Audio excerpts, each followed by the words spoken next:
Parents, how we doing? It's Coach Brian. I told the kids that I was going to be doing some videos to show and demonstrate some things that they could be doing at home. And what I would ask is at least once a week that they work on these things or do some of these things. These are things that they should be able to do in the house without breaking anything. And it can just help them fundamentally. You know, one thing I've told the kids is our fundamentals, you know, we have the talent, but our fundamentals, we got to continue to work on those. So these are some small little things. They're the minor details that make a big impact. So the first thing I'm a big believer in is being able to just have a feel for the baseball. Now look, we have a lot of basketball players on the team. So this drill, literally you're gonna take about a minute or two, okay? Let's go 2 minutes. Let's make it a 2-minute thing. That way they can do a couple different things. Sometimes you turn double plays, you know, you get a ground ball that handcuffs you and that ball is moving around. Having a feel for the ball is gonna help. So, like a basketball, okay, we're gonna do some ball handling with the baseball. So they can start just coming back and forth like this. Okay, and they can speed it up. Just having a feel for that ball. Okay, having a feel. Just feeling that baseball. Then they can get down in a good athletic position. Okay, they can go between the legs. Again, they can switch over to the other one. Okay, and then they can come around. Again, you can switch it, reverse it. Just keep going around and around and around and around. And do that for about 2 minutes and mix it up and do a variation of things. Okay, so that'll give them a good feel for these things. So I'm going to demonstrate some of these things. Some of these things I'll bring Keegan in as well so he can do his part on this. Now the ball handling he already did right there. So the next thing is getting in a ready position. So one thing I've told the kids, started telling the kids last year, if you can't get in a ready position, you can't be a baseball player. You're never gonna play if you can't do the simplest thing, which we have a problem with, by the way, is getting in the ready position. So what I like to do, they do this 10 times, okay, and all they need to do, okay, is get in our right, left, and hop, and it should be in rhythm. And ideally, when you hop, it should be as that ball's crossing home plate. So they can just come here, okay, and it's just good athletic position to come right, left, hop, okay? Again, come back and reset, right, left, hop, okay? Then they can also get their glove on. They want to show the glove early, okay? So right, left, hop, and ready. And notice my glove's out, show the glove early. Again, right, left, hop. Okay, we want to make sure we're on our toes and our balls of our feet. One problem we have a lot of is we're flat-footed. Here, we can't move, okay? We should be here and ready to be an athlete. That's one thing I'm really going to stress to them this year, an 11-year-old. You have to be an athlete to play baseball. Athletes got to be ready to move. Being ready to move is on your toes. So again, 10 times, just right, left, hop. Okay, that's 2. All right, next one I want is their approach. Okay, there's another thing. Now they might have to adjust this. And they obviously don't need to have cones. They can have any kind of marker. They can put t-shirts down. But when we get in that, after we have gotten our ready position and we are fielding the ground ball, okay, we want to be at right, left, and we want to be fielding that ball. We want our glove out in front. We get caught often with our glove back here, and we often get caught stabbing at the ball because we're not showing the glove early. Okay, so just come back, and I just want them to right, left, right there. Okay, same thing, step back, do 10 times. Right, left, show the glove. Okay, and ideally you want their fingers to be down too. So right, left, fingers down. Good, same thing, right, left, good. And then they can start bringing that other arm in. Okay, so right, left, right there. Do that 10 times. Good. All right, Keegan, you gonna get in there? 10 times. Yep. Right position, right, left. Show the glove. Good. Sure fingers are down. See right. Good. You guys will probably have to adjust.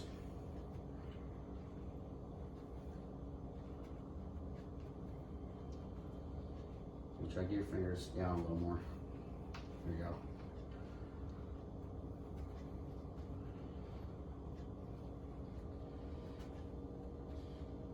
Good, next time, do it one more time, then hold it. Good, now look, when they're down, focus on, make sure they have a flat back, and make sure you should be seeing, if they have a hat on, the top of their bill, you should see, because those eyes need to be down. Okay, good, Keith. All right, parents, this next one we're gonna do is called a square drill. Now, we actually did this one in practice, so the kids should be somewhat familiar with it. And we're actually going to do a kind of a momentum drill around this baseball in a square, working on getting our gas pedal. So we're gonna start that right left. Now, one thing we wanna do with this is make sure when they come here that they're far away. They're not gonna actually pick the baseball up. Okay, so they don't wanna be here and then hitting the baseball. So they wanna be back off the ball a little bit. Okay, and I want them to show that gas pedal. Okay, because when we field a ground ball, we should be feeling it somewhat on the glove side. Okay, and this left foot should be like a gas pedal, because we're going to take our momentum towards the base. Okay, so we're going to come here, and then we're going to square up like we're throwing. Then we stop, gas pedal, same thing. Okay, same thing. And they're just going to go around the whole thing and get their shoulders squared to make a quick throw. Okay, so that, I would tell them to go around that about 3 or 4 times. Let's go 4 times. Okay, go around that 4 times and do that. Now, Keegan's gonna go opposite because he's a left-hander, so Keegan.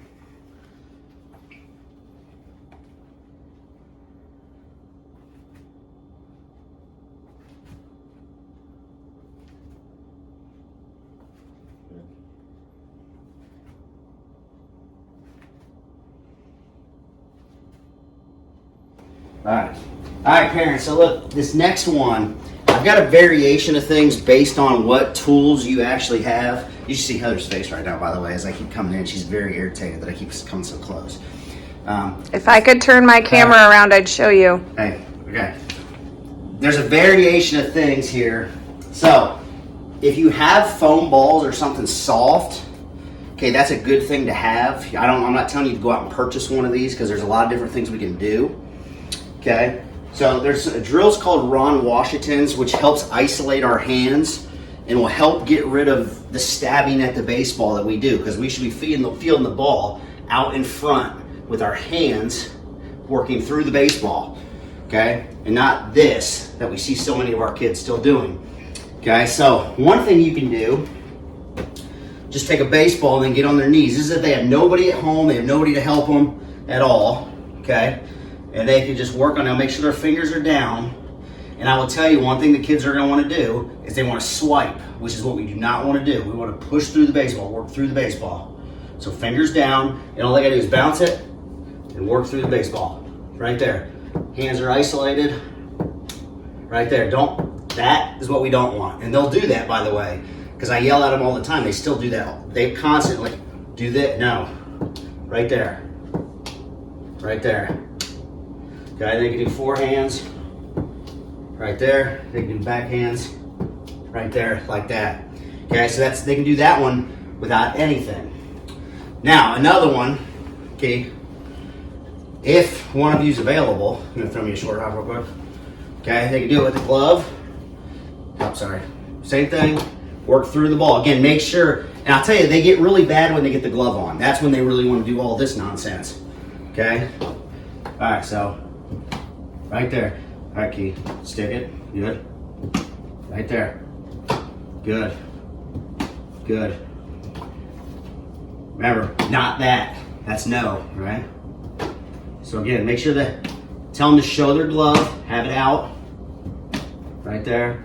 Okay, now we can do backhands. Same thing. Now the backhands is one, this is what they're gonna try to do. They're gonna try to do this. Again, we don't wanna do that. So, right there. Good, now we can do forehands. Same thing. Right there. And you're throwing a short hop, so just a one hopper. Work through the baseball. Make sure their fingers are down. Right there. Okay, good. All right, so that's one thing they can do. Now, if they have a flat pad at home, they can use that too. And they can even do that barehanded without their glove. Now another thing, we're gonna walk over to a wall here. This way you don't break something in your house.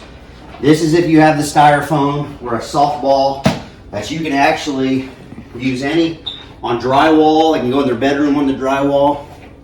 Okay, and they're gonna come in that ready position. Can you see over there? Okay, make sure they're kind of close to the wall because we just want a one hopper. They're gonna do the same thing. Make sure fingers are down and make sure they're out here and not back here. Okay, they're just gonna one hop right there. Work through the baseball. Right there. Right there. They can do that. And I will tell you, now I had a tennis ball in a brick wall outside, and I would spend hours out there when I was young just taking ground balls and working with a tennis ball. And you'd be amazed at just doing this over and over. And the kids will mess that up too. You'll be amazed at how often or how much better they will get. Okay, just isolating the hands, fingers down, over and over. If they're struggling with one hand, which they could, it's because it's tough. You really have to focus, keep your eyes on it. But if they are, they can go two hands right here. But just make sure they're still out in front. Out in front. And isolating their hands. And make sure, see how my heels are off the ground a little bit there? Yeah, I keep going to their two hands.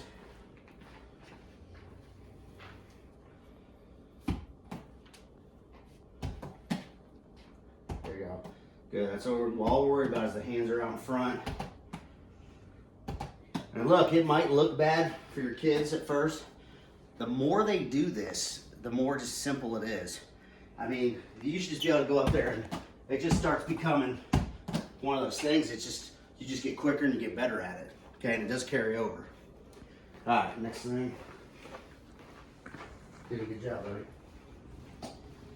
The other thing you can do is if they have a brick wall or a hard wall, they can do those same things with a tennis ball. They can use a glove or no glove. They can use a pad if they have a pad. Again, you don't need to go out and buy these things, but they are things that can be beneficial and help your kid. Again, they're basic fundamental things. Okay? All right, so those are some options. I'd like the kids to do some of those things. That last drill, they're called Ron Washingtons. Major League Baseball players, college baseball players, high school baseball players literally do those drills every day. Even as simple as they looked. Every day they do them. Okay, so we're gonna kind of shift gears. All right, parents, now the next thing is hitting drills you can do.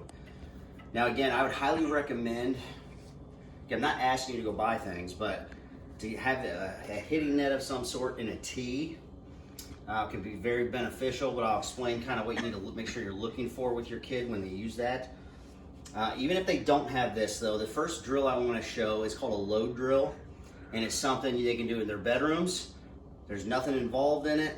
It's just checking their hands and make sure they're back. So this is a drill I'd like them to do 10 times. So they're gonna come back, okay, get in their regular stance, make sure their hands are back where they normally start, and they are gonna do their full load, okay, their full load, and then come forward.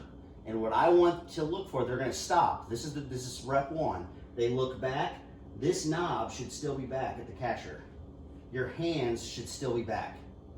Okay, so again, it's load, check the hands still back. Okay, it's load, hands still back. Now look, this is what they don't want because this will happen.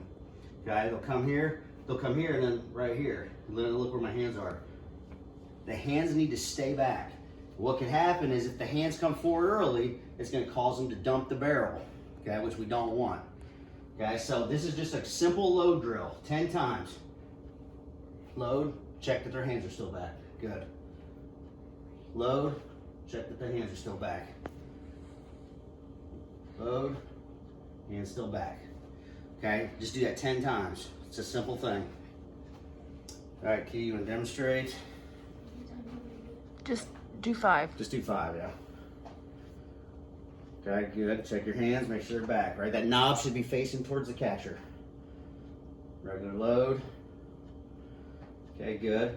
Again, they might mess this up a little. Keegan's actually not, we do a lot of things together, but we actually have not done this drill together. Check your hands, see how that one they're forward a little bit. That's all right, keep going. As I just said, you've never done this. Okay. Yep, we'll do one more. Now it's back. Good, make sure your hands are back. Okay, good, good. All right, now here's another thing that I would highly recommend if they're hitting off a tee, which I know a lot of them do at home. I would recommend to try to get a heavy bat if you can. Like for instance, most of us, our kids are all using the drop 10, which is what they should be using in a game. But this is a 30-20, by the way. So Keegan swings. But this wooden bat he swings often at home, it's a 30-25, so it's only a drop 5. So there's a couple things. Use the heavier bat, increase the bat speed, but it's also preparing them. You know, in 3 years, these kids are gonna be in middle school, and when they get to the school ball in middle school, they can only use a drop 3. So it's a big adjustment. So you're swinging that heavier bat now. Obviously, when they pick that 10 up, it's gonna be extremely light, okay? So if they can find some kind of heavy bat, one thing you don't wanna do, like we use this Camwood as well, which is a good tool, but this is still 30 inches. This is 30 inches.